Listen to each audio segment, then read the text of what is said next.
Yes, sir. आशीष भाई बोलो. I have a two-part question. जी.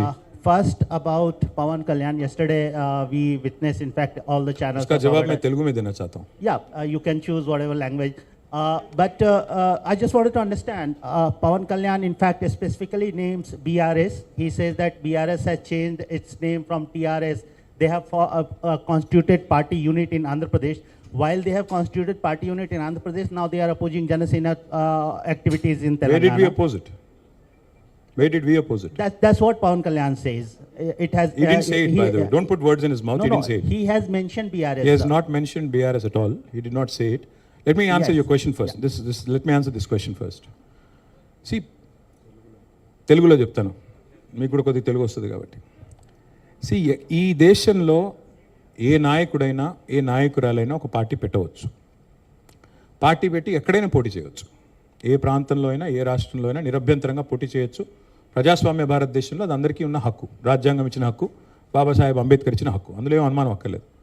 కానీ ఏ ప్రాంతంలో అయితే మీరు పోటీ చేయాలనుకుంటున్నారో ఆ ప్రాంత ఆకాంక్షలు, ఆ ప్రాంత పరిస్థితులు, ఆ ప్రాంత ప్రజలు, వారి యొక్క మానసిక స్థితిగతులు, వారి యొక్క పోరాటాలు, వారి యొక్క త్యాగాలు కూడా మీరు తెలుసుకోవాలి. వారి మీద అభిమానం ఉండాలి.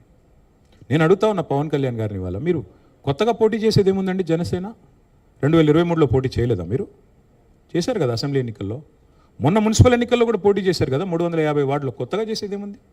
అండ్ ఇంకోటి, మిమ్మల్ని ఎవరు ఆపుతున్నారు? 2018లో చంద్రబాబు నాయుడు గారు వచ్చారు, పోటీ చేశారు. 23లో మీరు పోటీ చేశారు. పోటీ చేయండి, ఎవరు వద్దంటున్నారు. కానీ మీరు ఇక్కడికి వచ్చి మాట్లాడేటప్పుడు ఇదేదో ఆషామాషిగా ఏర్పడ్డ రాష్ట్రం కాదు, ఇదేదో అనాయాసంగా వచ్చిన రాష్ట్రం కాదు. వేల మంది బలిదానాలతో, రక్తంతో తడిసిన నేల ఇది తెలంగాణ. కాబట్టి ఇక్కడికి వచ్చినప్పుడు 1-2 సార్లు ఆలోచించుకొని మాట్లాడాలి. నేను ఒక మాట అన్నారు, ఆయన అడ్డుకుంటున్నారు. ఎవరు అడ్డుకుంటున్నారు మిమ్మల్ని? ఏదో ఊహాజనితమైన ఒక ప్రపంచం సృష్టించుకొని ఎవరు అడ్డుకున్నారు మిమ్మల్ని? 2018లో పోటీ చేస్తే అడ్డుకోలేదు, 23లో పోటీ చేస్తే అడ్డుకోలేదు, ప్రజలు అడ్డుకున్నారు. మేమేం చేస్తాం దానికి? ఒకటి మాత్రం పక్కా, పవన్ కళ్యాణ్ గారైనా ఎవరైనా సరే తెలంగాణ ఆవిర్భావ దినోత్సవం రోజు వచ్చి ఇక్కడ మేము సభ పెడతాం.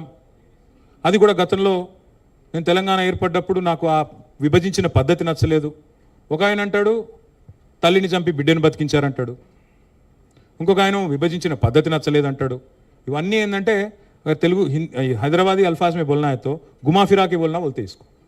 నాకు ఇష్టం లేదు తెలంగాణ ఏర్పడని సీదా చెప్పక ఉల్టా మాటలు ఎందుకు? ఇది బాగలేదు, అది బాగలేదు. మరి నువ్వు అది బాగలేక ఇది బాగలేక 11 రోజులు అన్నం తినకుండా ఉంటే మళ్ళీ తెలంగాణ ఆవిర్భావ దినోత్సవం రోజు మీటింగ్ పెట్టాల్సిన అవసరం ఏముంది? సరే మీటింగ్ పెడదాం అనుకున్నావు, అడ్డుకున్నది ఎవరు? కాంగ్రెస్ ప్రభుత్వం. ఏమైనా అనాలనుకుంటే వాళ్ళని అనాలా? కాబట్టి పవన్ కళ్యాణ్ గారైనా ఎవరైనా ఈ దేశంలో ఎక్కడైనా పోటీ చేయొచ్చు, మాకు అభ్యంతరం లేదు. పోటీ చేశారు కూడా కదా మీరు. 2023 में भी आप बहुत करें. మీ అయ్యే జాగీరా. నేను ఒకటి మాత్రం పవన్ కళ్యాణ్ గారు గుర్తుపెట్టుకోవాలి, తెలంగాణ ఖచ్చితంగా తెలంగాణ భూమిపుత్రుల జాగీరు. తెలంగాణ భూమిపుత్రుల జాగీరే తెలంగాణ. ఇందులో ఎవరికి అనుమానం కూడా అక్కర్లేదు. 100%. ఈ నేల కోసం కష్టపడ్డ వాళ్ళు, ఈ నేల కోసం పోరాటాలు చేసిన వాళ్ళు, ఈ నేల కోసం త్యాగాలు చేసిన వాళ్ళు, నెత్తురుతో తడిచిన నేల ఇది. ముమ్మాటికి తెలంగాణ ఈ భూమిపుత్రులు, ఇక్కడున్న 4 కోట్ల మంది జాగీరిది. కానీ మీరు రండి, ఇక్కడే ఉండండి, మీ కుటుంబాలు ఇక్కడే ఉన్నాయి, మీ వ్యాపారాలు ఇక్కడ ఉండండి, ఎవరొద్దన్నారు? 10-12 ఏళ్లలో ఎక్కడైనా చిన్న సమస్య వచ్చిందండి? నేను అడుగుతా ఉన్నా, మా దృక్పథం ఎట్లాంటిది అంటే, వైజాగ్ స్టీల్ ప్లాంట్ను ప్రైవేటీకరిస్తున్నారు మోడీ ప్రభుత్వం అంటే మేము మద్దతు పలికాం. తప్పు ఇది మీరు చేస్తుంది, పబ్లిక్ సెక్టర్ అండర్టేకింగ్స్ని కాపాడాలని రిక్వెస్ట్ చేశాం. That is our philosophy. ప్రాంతాలుగా విడిపోయినా ప్రజలుగా కలిసి ఉండాలని కోరుకున్నాం. కానీ నిన్న పవన్ కళ్యాణ్ గారు ఇంకొక 2 మాటలు మాట్లాడారు. ప్రాంతీయవాదం అన్నారు. ప్రాంతీయవాదం ఉగ్రవాదం కంటే ప్రమాదం ఏదో అన్నాడు ఆయన.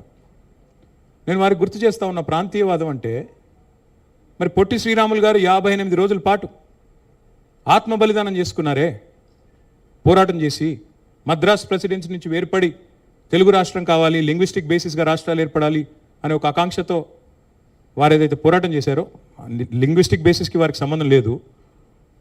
మద్రాస్ నుంచి ఆంధ్ర రాష్ట్రం వేరుపడాలని పొట్టి శ్రీరాములు గారు 58 రోజులు నిరాహారదీక్ష చేశారు. అది కూడా ప్రాంతీయవాదం అంటారా? ప్రాంతీయవాదం అంటే నేను ఇంకో ప్రశ్న అడుగుతా ఉన్నా పవన్ కళ్యాణ్ గారిని. మోడీ గారు ఇవాళ ఆయన ప్రాంతం మీద అభిమానంతో, ప్రాంతీయవాదంతో తెలంగాణకు వచ్చిన ఇండస్ట్రీలను కొట్టుకొని పోతా ఉన్నాడు. కేన్స్ అనే పరిశ్రమ ఇక్కడ పెట్టాల్సి ఉంటే ఇక్కడ ఒప్పందం కుదుర్చుకుంటే మా హయాంలో మా గవర్నమెంట్లో దాన్ని తీసుకుపోయి గుజరాత్లో పెట్టించారు. మైక్రాన్ అనే సంస్థ ఇక్కడ పెట్టాల్సి ఉంటే పెట్టుబడి పెట్టేది ఉంటే దాన్ని తీసుకుపోయి గుజరాత్లో పెట్టుకున్నారు. మరి జాతీయవాదం ముసుగులో చేస్తున్న ఈ ఆర్థిక ప్రాంతీయవాదం కరెక్టా? ఏది కరెక్టు? అంటే ప్రధానమంత్రి గారు గుజరాత్కే ప్రధానమంత్రిగా వ్యవహరించడం కరెక్టా? చెప్తారా దీనికి సమాధానం పవన్ కళ్యాణ్ గారు? కాబట్టి ప్రాంతీయవాదం ఇంకో మాట చాలా విచిత్రమైన మాట అన్నారు నిన్న ఆయన. ఇంకొన్ని రోజులు అయితే జనగణమన పాడరు. మాకు జనగణమన మాకు నేర్పించాల్సింది ఏం లేదు. దేశభక్తి గురించి మాకు పవన్ కళ్యాణ్ గారి దగ్గర పాఠాలు నేర్చుకోవాల్సిన అవసరం లేదు. ఈ నేల ఆనాడు నిజాం సర్కార్కు వ్యతిరేకంగా పోరాటం చేసిన నేల, కమ్యూనిస్టులు కదం దొక్కిన నేల ఇది. కాబట్టి మాకు పోరాటాలు కొత్త కాదు, మాకు యుద్ధాలు కొత్త కాదు, త్యాగాలు కొత్త కాదు. మాకు వాటి గురించి జాతీయ భావన ఉంది. ఇక్కడ దేశాన్ని గౌరవించే సంస్కృతి ఉంది. వి contribute to the nation. We are less than 3% of India, but we contribute to 5% of India's GDP. So we don't need any kind of moral lectures are moral policing from. వారు ఆంధ్రప్రదేశ్ ఉప ముఖ్యమంత్రిగా వారిని గౌరవిస్తాం. వారిని ఆంధ్రప్రదేశ్ ఉప ముఖ్యమంత్రిగా డెఫినెట్గా గౌరవిస్తాం. ఒక కళాకారుడిగా, ఒక నటుడిగా అభిమానిస్తాం. ఒక సోదరుడిగా ఇంటికి వస్తే బిర్యానీ పెడతా, హైదరాబాదీ బిర్యానీ పెడతా. కానీ వచ్చి మా సెక్రటేరియట్లో కూర్చొని పెత్తనం చేస్తాము మా రాజకీయాల్లో. మరి ఇంకా మొన్ననే కదా వేరుపడ్డది, ఇంత కష్టపడి 60 ఏళ్ళు పోరాటం చేసి మొన్న వేరుపడ్డాం 2014లో. మొన్న చంద్రబాబు నాయుడు గారు రానే వచ్చే 2018లో. మళ్ళీ ఇప్పుడు మీరు కూడా వస్తారు 2023లో. That's all I'm saying. Last word I will like to say on this. Pawan Kalyan గారిది మధ్యన ఓజీ అని సినిమా వచ్చింది. I would like to remind my brother Pawan Kalyan, we have a Telangana OG KCR. ఇక్కడ మా కేసీఆర్ గారు ఉన్నారు.